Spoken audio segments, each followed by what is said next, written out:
just so that, like, I'm sick and tired of being on shows where nobody even remembers me at the end of the night.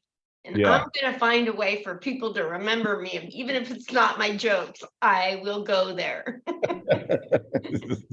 You got to have stuff, right? Yeah. I mean, obviously, my jokes aren't working. So something's Oh. got it. My jokes get me booked. They don't get me remembered. Oh. Well, Did you do AGT today?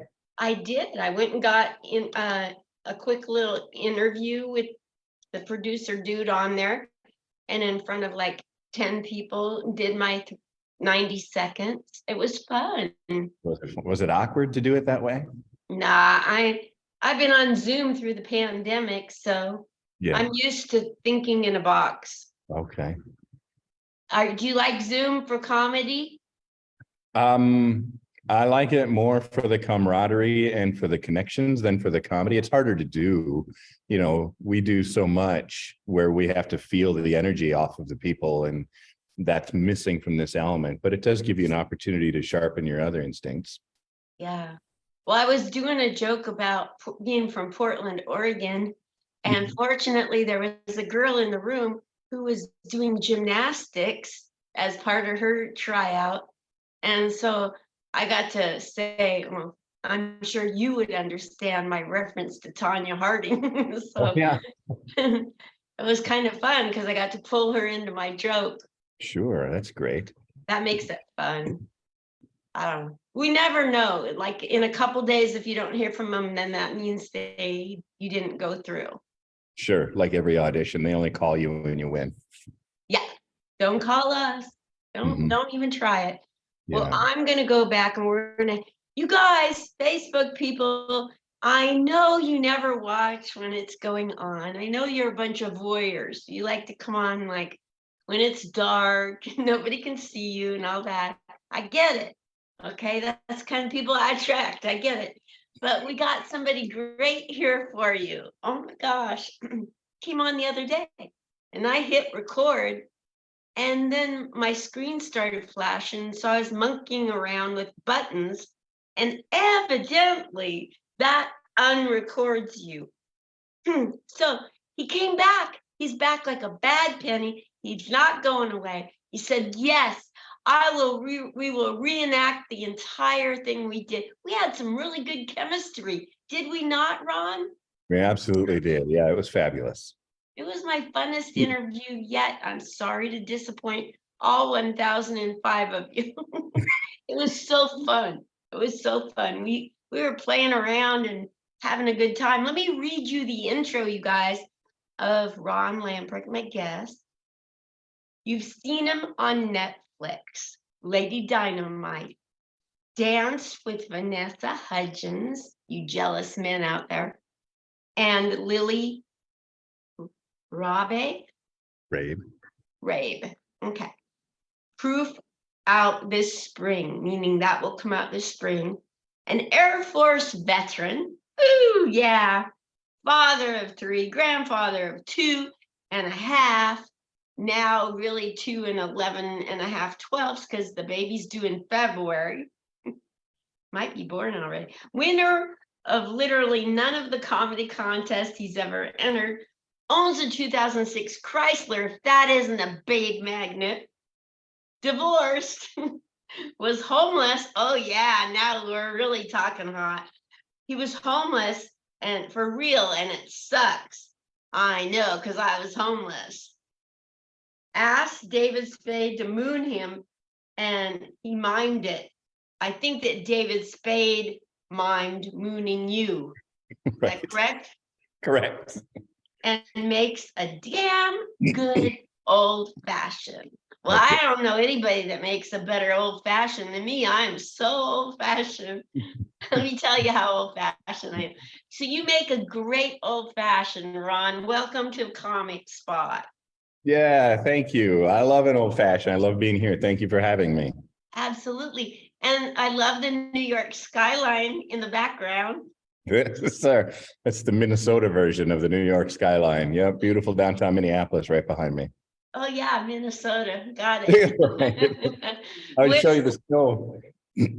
Tell me those buildings, the one that's all lit up like it's on fire, and then the That one that, one right there, that's it's currently called the Wells Fargo Tower for the banking institution. It was actually designed by architect Cesar Pelle, who's amazing. If you look that up, this building right here is the IDS Tower, Investors Diversified Services Tower, that for the longest time, and actually still is the tallest building this side of Chicago. And then what else? This little building right here, that's farther in the background, but it's just as tall as these two. That's the Capella Tower.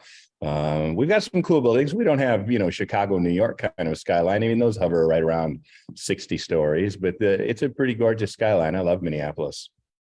oh, that's so cool. I was married for 7 years to a guy from Jackson, Minnesota.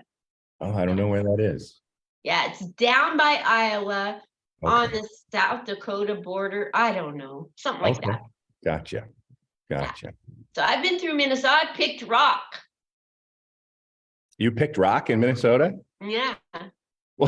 Were you working in a bean field or a cornfield, or what were you doing? Yeah, his parents had 80 acres, and I was expected to go pick rock. It was the most horrible experience of my life. Oh, there are so many worse experiences to be had on the farm. You can do much worse than rock picking. Have you worked on a farm? I grew up in rural Minnesota, so all of my summers I have been corn detasseling, baling hay rather, rock picking. I've milked cows, I've slopped hogs, I've shoveled actual cow shit out of gutters. Yeah, I've done a lot of farm work. Wow. You What's can the tell best? clearly by my backdrop that I am all country. Totally. If I was in Minnesota, that's exactly where I'd want to be, is in your apartment, looking at that view, not rocks. Yeah, no, it's a gorgeous, I lucked out. It's a beautiful view and it's a beautiful loft I live in. And yeah, it's a great place. You would be welcome here. You come here anytime. I've got space for you. Is it expensive? Probably not compared to LA or New York. In fact, this space specifically, I don't want to I don't want to jinx it, but I got a very good deal. So it's a lot less expensive than what other people would pay, let's just say. Oh, that's fabulous. I wonder Yeah. what I'd have to do to get something like that. You don't want to know. More than rock picking. Well, let's talk a little bit about your intro. You said some interesting things, and then we're going to go through your life from the beginning to the end to now. Not the end, but up till now, and Right. what you want in the future. But tell me a little bit about the things that you have put into your intro and why those were important pinnacles for you to bring out, like dancing with Vanessa. What a bragger. You're trying to make every guy jealous? What's up with you? It's funny because this is going to make Vanessa sound terrible, but when the movie comes out, everybody will understand. There was like 6 or 8 of us, and we had a scene at the bar where things just get up and up and ramped and ramped and ramped, and there's just this rambunctious, everybody just goes nuts. And when I can't wait to see how they edit it together. But yeah, so we danced. We spent, I mean, if you've ever been on set, you know that these things don't happen in one take. So it was probably 3 hours of going through this ridiculously 100% improv dance scene in the bar. So everything you see as far as all of us around was completely improvised, and Vanessa and Lily are both in the scene as well. And they did very specific things, but then they also interacted with what we were doing for improv. So Hamish Linklater is the director, and Lily Ray was also one of the directors. So I can't wait to see how they edit it and put it together. And I think it's, excuse me, the movie right now, I think is making the film circuit, the festival circuit. So hopefully it'll be out fall or sometime soon, but it's just the movie is called Downtown Owl, and it was filmed parts here in Minnesota and in North Dakota. Ed Harris is in the movie also. So it's a terrific, it's just fabulous. And, to be able to say you danced with Vanessa Hudgens, why wouldn't you put that humble brag on your resume? I know it. Did you get excited? You have to pretend it doesn't matter. Like the whole time you're there, You could be sitting next to, name your favorite celebrity, and while you're there, it doesn't matter because you're all professional, right? So this is just no big deal. But yeah, every time they yelled cut, I was just giddy. Like I was snapping pictures, all kinds of selfies all over the place. I sent pictures to my daughters, and they both lost their minds about how exciting it was. Because Vanessa Hudgens is kind of my daughter's ages, between 23 and 28. That's kind of the sweet spot for the people who are really familiar with what she does. So and if you watch American Horror Story, you know who Lily Rabe is. So yeah, for a minute, I was cool enough for my kids to acknowledge me. And has that time passed? Yeah. Oh yeah, absolutely. It lasted almost literally 1 minute. Here's some other things on there. Let's talk about the Air Force. You're an Air Force veteran. Mm-hmm. Thank you for serving. Thank you for really serving. I just sort of served. So as an Air Force veteran, talk to people about what you did in the military. What made you go in? What made you get out? What's it like transitioning out into showbiz? Yeah. Okay. Well, I always knew I was going to be in the Air Force. Like as a young kid, I was in 2nd or 3rd grade, and I did a book report on being in the Air Force. And my older brother, my whole family is a big military family. My dad was in Vietnam. My grandpa was in World War II. My older sister was in the Navy. My older brother was in the Navy. My younger sister is a Black Hawk pilot in the Army up until recently. So I have a huge military family. And my mom always told me that the hierarchy was the Air Force was the best. They had the smartest and also the best accommodations. So it was Air Force, Navy, Army, Marines. That was, the pecking order. So my brother in the Navy, we went to Great Lakes, Michigan when he graduated from Navy boot camp, and we got a tour of the facilities and the barracks. And I walked in and walked into the bathroom, and there was just this row upon row upon row of toilets, one after another. No stalls, no dividers, just open bays, one toilet, like 8 toilets, 4 along each wall. And I looked at that and I said, nope, I'm a private pooper. I can't join the Navy. I absolutely cannot do this. So I decided against the Navy right then and there. And then I took a tour as probably a junior in high school. I took a tour of an Air Force base, Grand Forks Air Force Base, actually up in North Dakota, and looked at their barracks, not the basic training barracks, which are the same, but the regular housing. And they had private bathrooms and private bedrooms and all this stuff. It was like joining a really high-end fraternity or something. So yeah, so I joined the Air Force. I actually signed up. I did a delayed enlistment program, so I was enlisted into the Air Force at 16. And just had to wait until I graduated to get shipped out. Wow. Yeah. So by the time you shipped out, you had some rank? No, nothing. My recruiter was very clever. They get numbers that they have to hit, and having me do an early enlistment like that bumped his numbers up. But his advice to me after I signed the paperwork, so I was 16-ish, late sophomore, almost junior year, and he looked at me and he said, "Now just don't get stupid." That was it. All I had to do was graduate high school. That was it. You just graduate high school and you're all set. My scores were good and all of that. And he has no idea how close I came to not graduating high school. I got stupid so many times. One other little thing before we go back in your life to growing up through now. Is there anything else that's in your intro that you specifically want to get out of the way that I don't forget to mention? So I talked about, go ahead.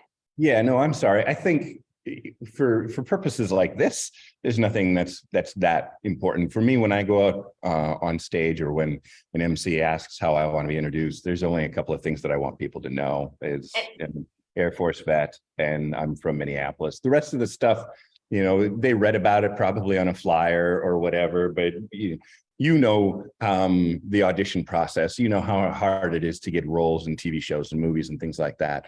So that's fun stuff to talk about here. But when you go to a comedy show, 9 out of 10 people in the audience don't give a shit. They don't. They really don't. Well, let's go back in time. We're going to get in a DeLorean with a flux capacitor, whatever that is. And we're going to go back to little tiny Ron. Ronnie, was it Ronnie? Yeah. Yes, but it stopped being Ronnie the second I left home. So let's all remember that. Stop right there. Okay. When you were once little Ronnie, 5 or 6 years old at home, what was your home life like? What was your position in the family? How many siblings? Were you quiet? What was the deal? I'm one of 5 kids, so I have an older brother and sister and a younger brother and sister. My older brother actually died. He was in the Navy, and he died quite a few years ago, 1994. How did he die?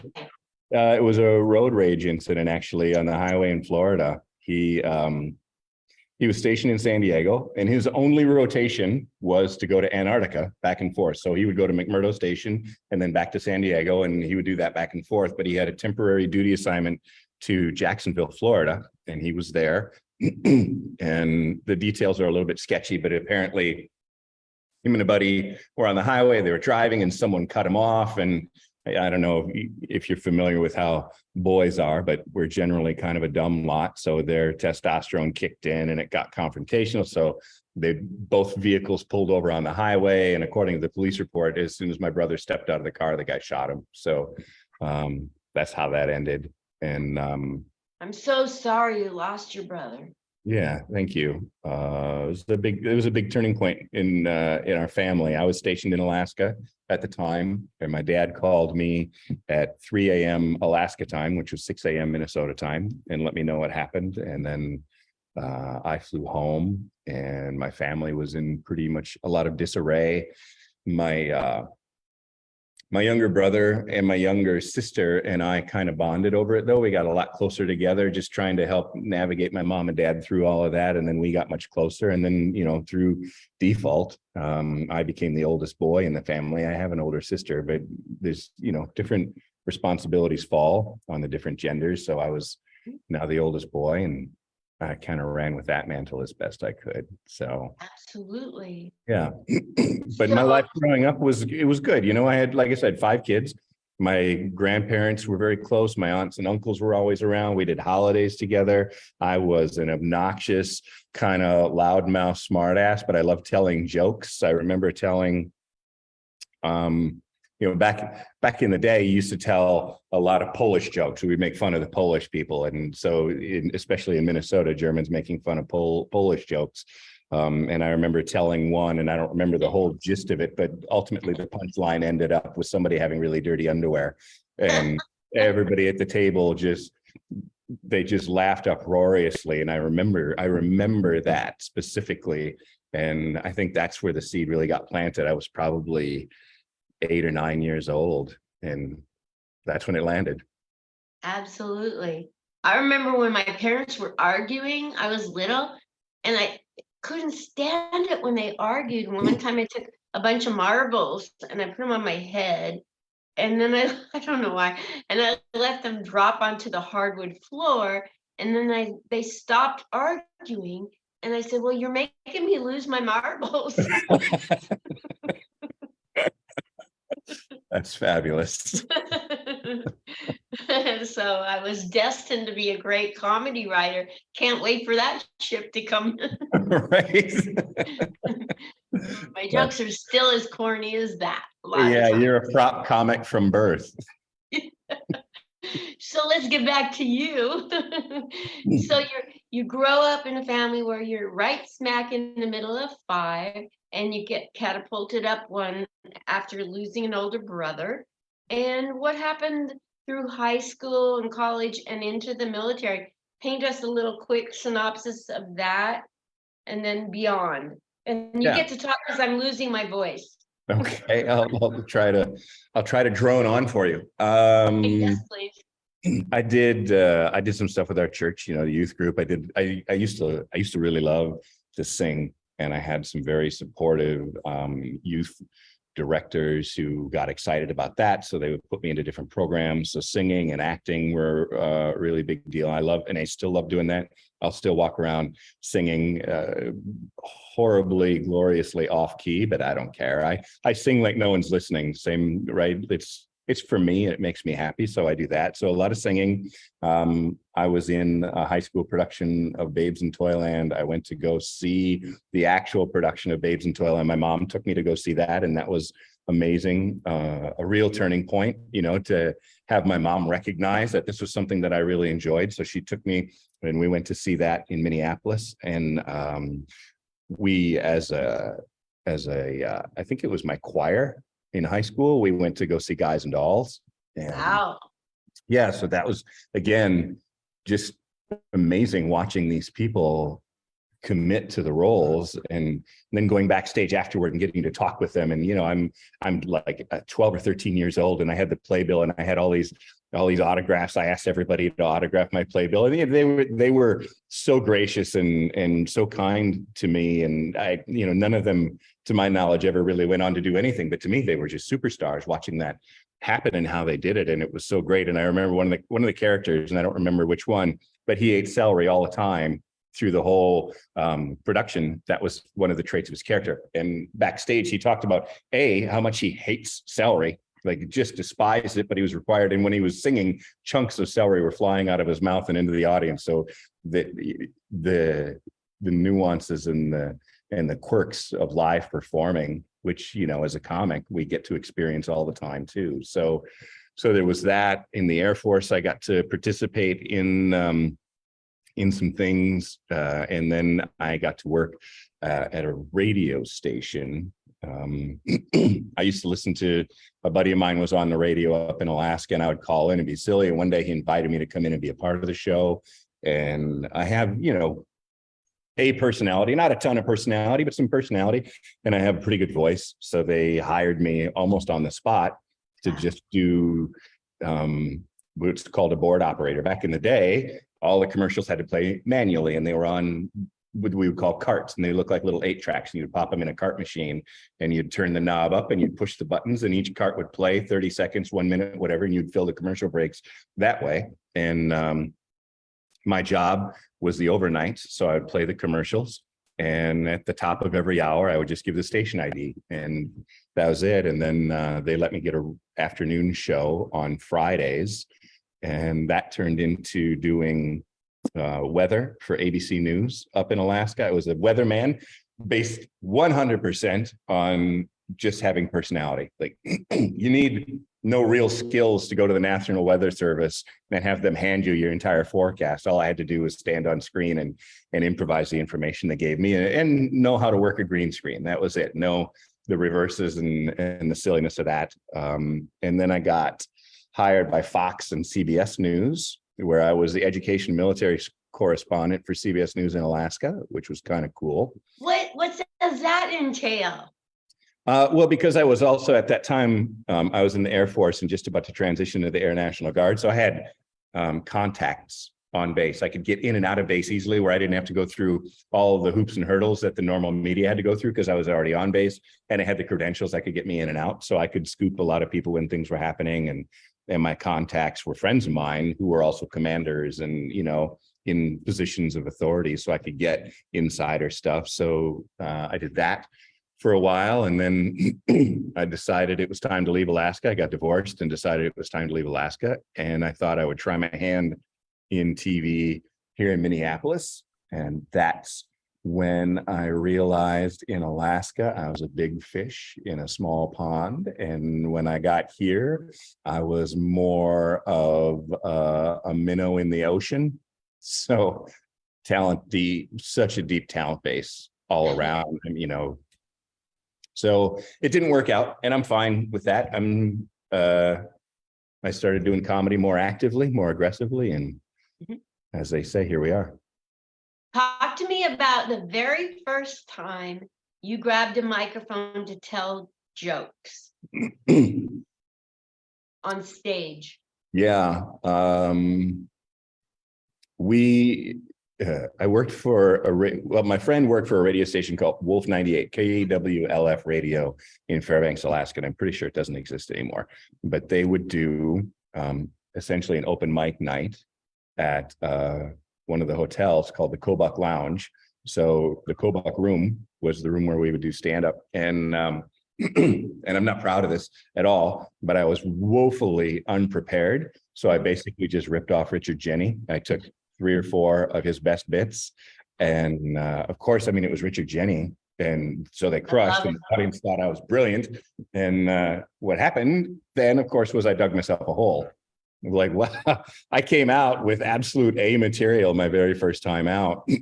And then the next few times after that, the host and I became good friends. So we would sit down and we would write and write and write and write. And I started to try messing around with impressions and doing voices. And this was the very early 90s. So like Ronald Reagan was a voice, or, you know, Yoda and things like that. So I did a lot of the pop culture stuff. And then I did some contests, none of which I won. I did more radio work.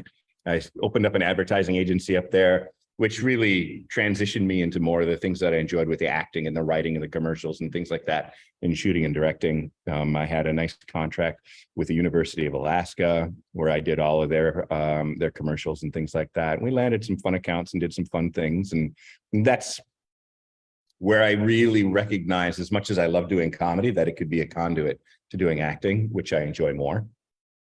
Oh, you do. You enjoy acting more than comedy. You know, maybe it depends on the day. I like acting a lot, but you know, the downside is it's so much of sitting around and waiting and waiting and waiting. And then you'll take 8, 10, 12 takes on the same scene. And then you have to go and wait again. So I love acting and I love the finished product. Comedy is so much more. I have my set list. I know what I'm going to do, but it's flying by the seat of your pants, and it's very structured. You're going to do whatever time limit you're supposed to do. If you're 3 minutes, if you're 25 minutes, if you're an hour, you know, depending on. So I like that comedy is more structured, but it's 100% me. Those jokes will sink or swim based on me, whereas acting is more collaborative. You have you have your script and all the lighting and all the professionals. I did a commercial up here.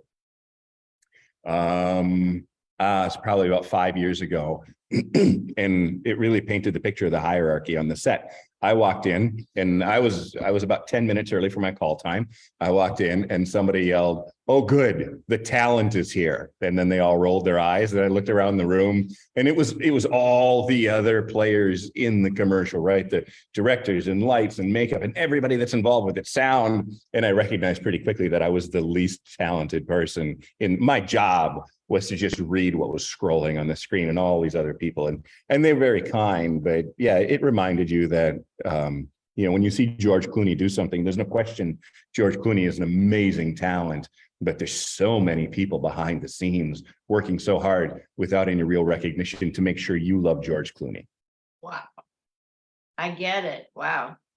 So tell me about your, you know, the first time you go up, you're using Richard Jeni's material, and I can't think of a hotter guy to copy off of. He is really hot in his day. Yeah. But like, so then somebody takes you aside and says, "Hey, or did you admit that you did that and then you started writing, or how did that work?" Because Yeah. first time I went on stage, I had 2 guys in the front row, and they said, "I've heard that stuff before. That's so hack." And I didn't know it was hack. Isn't it funny? We don't know it's hack sometimes, so somebody points it out, because funny is funny, right? We heard something or whatever and we relate it, and they're like, "Yeah, it's a street joke or dad joke or whatever." But I did my stuff, and it quickly occurred to me that that's not what you do, right? That's Richard Jeni's material. And so nobody called me out on it. Nobody approached me. And that's the beauty of doing it up in Fairbanks, Alaska too, where we didn't have the internet then, you know, I'm 53 years old. So this was pre-internet, pre-everything. So it was relatively easy for anyone to plagiarize anything. But it is much in, I absolutely adored Richard Jeni. I loved his TV show Platypus Man. I mean, I was a groupie. When he died, I was just destroyed. He's one of my he's on my Mount Rushmore, as they say, of comics. And I just sat down. I thought, you know what, I bet I could write some stuff. So I started writing and looking around and paying attention and collaborating with a friend of mine and writing more jokes. And the next time I went up, it was all me, and one or two things stuck but didn't kill. But then I realized, put in the effort. A, you'll have more pride in what you're doing. B, it'll be more relatable because it's your stuff. And C, stealing jokes is wrong. So it was pretty easy to get out of that before it was a problem, I guess, for lack of a better term. How has your comedy career gone? You haven't won any contests at all? I find that hard to believe. You got such a great personality and very succinct when you talk. That's sweet of you. I think the competition here in Minneapolis, where I've done all the contests, is through the roof. We have amazing talent. And as much as I'm really fortunate to have started at roughly the same time as some of these comics, that's also, to my detriment, because they're so strong coming out the gate. You rattle off the names like Maggie Ferris or Tim Harmston or Mary Mack or Amber Preston. I mean, these are comics, Mary Mack and Tim and Amber, and they've all been on late night. They've done all of these shows. They've been all over everywhere. So, to be in a contest with someone like that, or like Isaac Whitty, these local comics who've been seen, who've been on Leno, who've been on the Tonight Show, who've been on with David Letterman, that's the caliber of people that I was competing against. So I say that in jest, that I've never won any one of the contests, in part to tell people that the contests don't matter. It isn't about comedy contests. That's not what moves you along. It's just about putting in the work. But when you sit back, and I've had this happen so many times where I'm featuring or I'm just emceeing a night and I watch a headliner and I just go, I don't even know why I'm doing comedy. Look at what they're doing. This is amazing. You're just blown away by watching that. My friend Craig Gass is a great example. Every time I watch him do a show, the audience is right in the palm of his hand from the second he walks on stage, and he could be up there for 3 hours and they wouldn't tire of him. And it's just such a great thing. So yeah, I've never won a contest. I do well when I'm on stage, but judges and contests, they're stacked. A lot of times people bring all their friends in, and if it's an audience participation, I don't mind that I've never won a contest. I still cash checks on comedy, so I'm okay with it. What's your goal in comedy and in acting? What are you shooting for? I think that changes, as you mature or evolve or devolve, depending how it goes. I did a guest set quite a few years ago at a place in Peoria, Illinois, called the Jukebox, and Peoria is the home of Richard Pryor, right? So yeah, you go there and you see all these pictures on the walls, but there was a contest going on, and the guy who was running it, I came into town from Minneapolis for some day job stuff, and I hit him up and he said, yeah, you can get up and do some time. So I did like 3 minutes before the show. And then the contest went on, and I watched these comics in the area just crush. And one of them was her name escapes me right now, Janelle, and I can't remember her last name, but she's in a TV show now. She's on the it was all just right there, Janelle James, and she's on that TV show about, it's a teacher TV show, schools, and I'm sorry, I can't remember the name of it right now, but I mean, she was in a contest, right? And I was watching her, and she was great, wonderful, hilarious, and a really sweetheart of a person too. And then you watch here, and 10 years later or whatever, there she is now, and she's going to the Golden Globes, and she's going to these TV shows, and she's participating, and she's doing the same thing I was doing, right? Just doing comedy and honing your craft and getting all these other things. So long answer to a short question. Yeah, I want to be in TV shows. I want to be in movie. I want people to recognize me as a terrific talent, not just as a comic, but as someone who can act and who can sing and do all the other things too, and who wants to do those things. So yeah, my objective is to do comedy and let comedy take me into these other things. But I would love to be a working, paid actor. That's my goal. What kind of roles have you done, and what kind of role has escaped you that you want to do? This is going to sound odd to say, but Comedic roles are harder for me. It's Is easy that for right? me. Yeah, and I think it's because it's somebody else's writing. So it's hard to get into, for me anyway, to get into the meat of someone else's writing when it's a comedy role. So if I wrote a comedy for myself, it might go better, but I do, oddly enough, I do really well with more serious or dramatic roles. When I get cast for things, I look like this, so it's very easy to have me just be that guy. You need that guy that looks like every other guy. Well, then you want Ron. Ron looks like every other guy. So I was out in LA, my friend Amy Anderson, and I were talking, and she goes, Ron, you could sell lawnmowers. You probably couldn't be an actor necessarily, but I bet you could sell a lot of lawnmowers. Like you could do commercials selling lawnmowers because you look like that person. And it was just this weird twist of fate where I came back to Minneapolis after that. And 2 months later, I had an audition for Toro, which is a huge international company. And they hired me to do their industrial commercials for all the lawnmowers. And I was both humiliated and delighted at the same time. And I told Amy, I said, I'm selling lawnmowers for Toro now. She goes, of course you are. So I'd like to think I could do just about anything, but apparently I'm really good at selling lawnmowers. So if you could say one movie that's been out, or pick some kind of movie that you'd want to be in, what would it be? Wow, that's hard. I mean, a lot of that sort of depends on your mood. You can watch a movie like The Green Mile. There's very little humor in there at all, just tiny little snippets of it here and there, and go, I would love to be in a movie like The Green Mile. But then you see something like Deadpool, where it's just nonstop silliness, and you go, that I could do that. Or for me, my ultimate dream would be to work opposite Steve Martin. I think Steve Martin is brilliant. I've loved him from day one, and he's another one up on that Mount Rushmore that we talk about. But anything Steve Martin does, I would love to be a part of, whether it's serious or slapstick or something in between. I don't care. I just love him. He's brilliant. So if you get on anything with Steve Martin, will you get me an interview, not with Martin Short, with Jiminy Glick? I could care less about Martin. Jiminy Glick. If I can make that happen, I will absolutely line that up for you. Oh my gosh.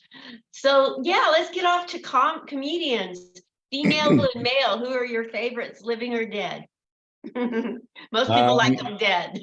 Yeah, well, and one of the sad things, Louis Anderson is an icon, and he was a mentor, and he passed recently. But Louis is one of those people, especially for Minnesota comics, because he would come back here and he would delight in talking to us just one-on-one individually. And I had the good fortune to work with him a couple of times. And so we do here in Minneapolis, we do a New Year's Day comedians brunch where everybody gets together. We go to a restaurant, we have this brunch, and we all just kind of hang out and chat about the scene.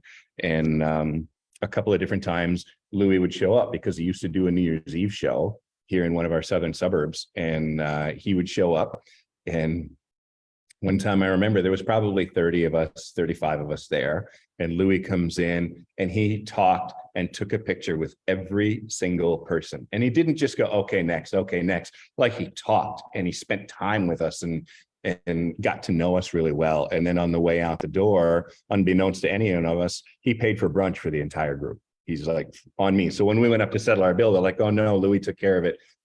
No one knew. So he was just that kind of a sweetheart, in addition to being a terrific comic. So Louis will always be one of those people who I absolutely adore. Maria Bamford, I think, is off the charts brilliant. Just watching her do her things.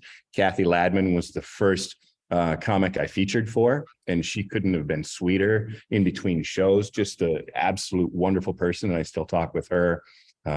Locally, again, Mary Mack or Maggie Ferris, those two are just silly good. When you watch them, I'm just stunned. And again, Tim Harmson is another guy here locally who I think is amazing. My friend Leo Flowers, I don't know if anybody knows, Leo is a brilliant comic. He lives in San Diego right now, another one of my mentors. Mark Yaffe is a guy I look up to a lot. Favorite comics is Richard Jenny. I could watch Richard Jennings all day. Everything he does is so brilliant, and his pacing and his delivery and the weird little inflections and the way he would make like it turn his cheek up just a little bit, the way he told the joke. And that's where you got to understand that the joke isn't just the words. There's so much more to it. I watched Bobby Slayton early on, and the pit bull of comedy, and his manic level of energy that he went through. Paula Poundstone is so clever. You watch Ellen DeGeneres again. Ellen was such a brilliant writer. The way the jokes went with her and the way she delivered them, and Seinfeld, and I could go on and on and on. There's just so many, but those are the ones that pop into my head right now, and they always will. There's just too many to say this one's my favorite, because again, depending on your mood, maybe you're into something a little more dark, and then Stephen Wright pops to mind immediately, because that's just such an offbeat kind of a delivery thing, or you want something silly, and so Bobby Lee, who's terrific. You can't.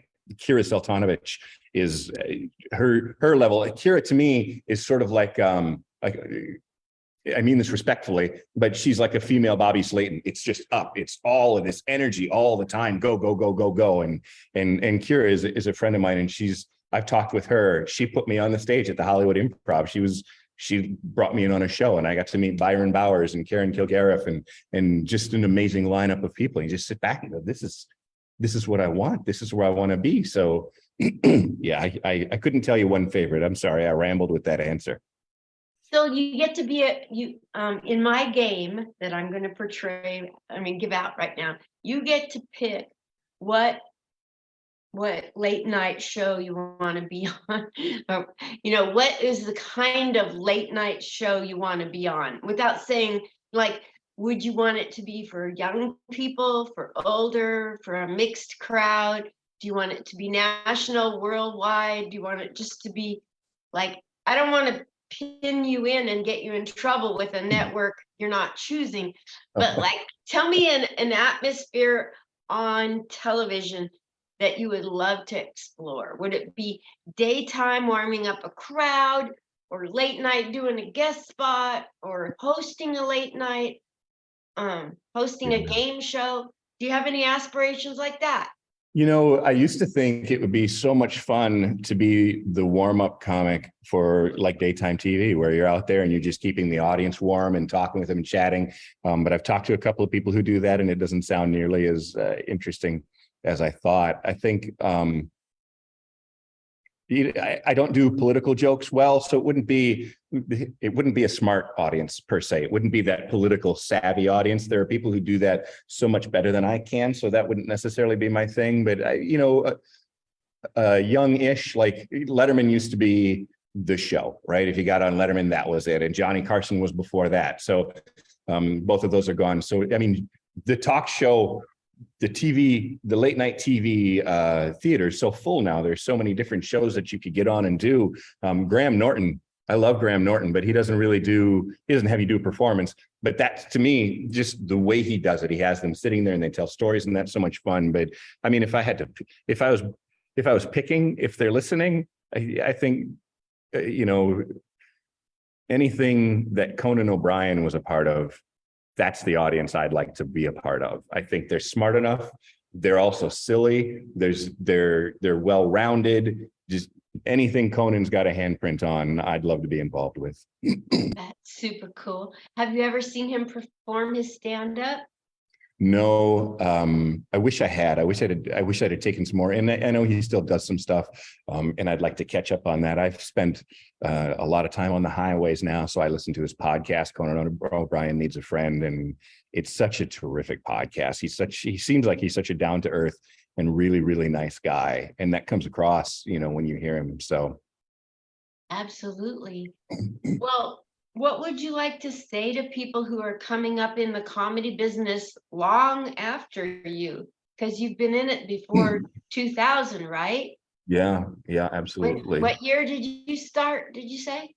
89? Unofficially, yeah. Well, I unofficially started, it probably was more like 92, with TV and radio and stuff like that. And then I took a long break. I was 22 years old. I didn't know anything about anything, and more of a military career. So I took a long break, and then I started up again much later. After I got back here, I moved back to Minneapolis in 1998, and then I had kids. So it took a while, but yeah, early 2000s was when I started up again new. And I think if anybody's young and they're listening for advice, first piece of advice, look to people who are not me, because they have way better influence than I could ever offer. But it's a really thankless task until you get on stage and you get the reward, but you have to put in the effort. You have to do the writing, you have to network, and you have to glad hand, and you have to go out there and be seen and do all those things. And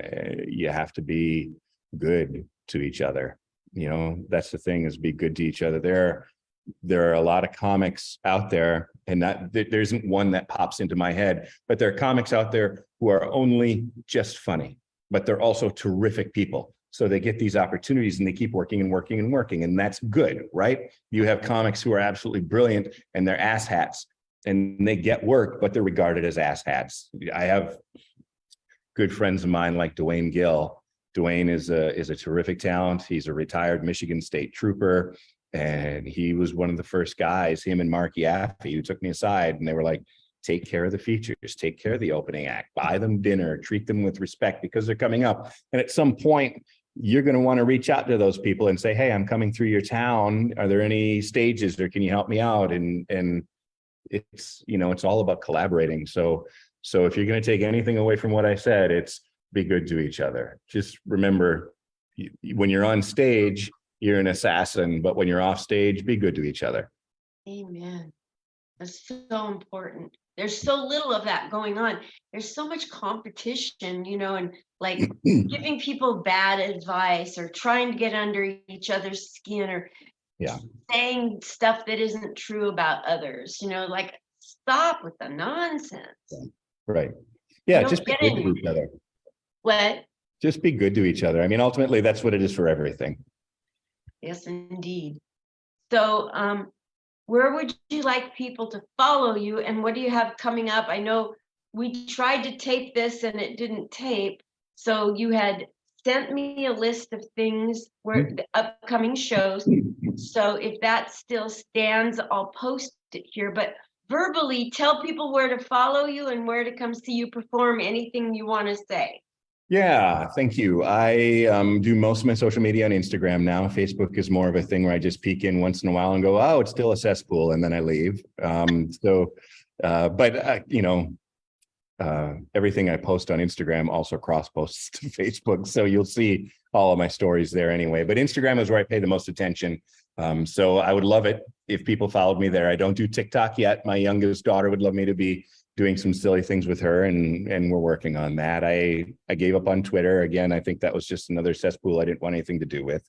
So Instagram, and then I have shows coming up here. I will be in Montrose, Colorado, Mescalero, New Mexico, and then another Colorado stop. So that's the 2nd, 3rd, and 4th of February. Those are the most upcoming immediate shows. Inn of the Mountain Gods is, I think, the 2nd of February. And then a couple other things out there that are happening too. And yeah, so the stuff I sent you is accurate.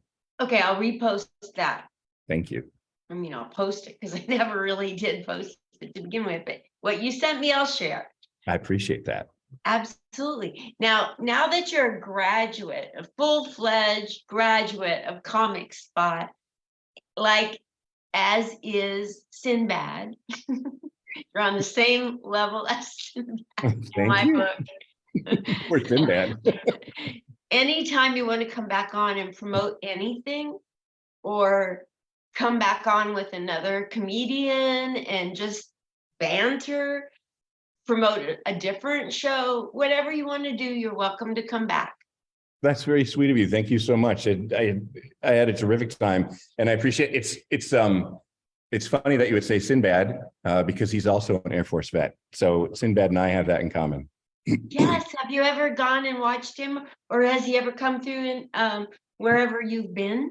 I've never seen him live, but he was here in Minneapolis. They filmed Jingle All the Way right here in Minneapolis and St. Paul. So he was here with Phil Hartman, and they did all of the stuff, and some of our iconic, like the diner that they sit in, Mickey's Diner, is still sitting there. So everything I've ever heard, and maybe Sinbad is watching this. I have your book, Sinbad. I'd love to meet you sometime and have you autograph it if you would. And I know he went through some health issues here recently, so I hope he's recovering. But yeah, I don't mind being compared to Sinbad. He might not appreciate the comparison, but I'll take that. He's such a good guy. He would probably be honored. Oh, thank you. That's a sweet He's a thing for you great to say. guy. Thank you. Yeah. That's so kind of you. Do you want me to ask his assistant if she'll get the book autographed? You know what? If you have that, then I will reach out to Martin Short and get Jiminy Glick to call you. You will? I have no contact with Martin Short, but I swear I will make that my life's mission from here on out. I will talk to his assistant about getting one autographed book. Oh, that would be amazing. Thank you. Yeah, let's see if we can do that. Yeah. So We're great. about making dreams come true for each other. Heck yeah, absolutely. Right here on Comic Spot. Are you wearing fun socks? Last time we chatted and it didn't work. You had flippy flop there. Dollar Tree. Nice. You're remarkably bendy. I don't think I could pull that off without falling over. Thank you so much for coming on and being so patient with me, not recording the first time and coming back. Thank you for having me both times. It was absolutely a pleasure. Thank you, Lyndon. Thank you for everything you do for vets and just in general. You're an absolute doll. Thank you so much. Thank you. Thank you for being a veteran, a real veteran, not like me. Silly. You're so silly. See you later. Bye. Bye-bye. Bye.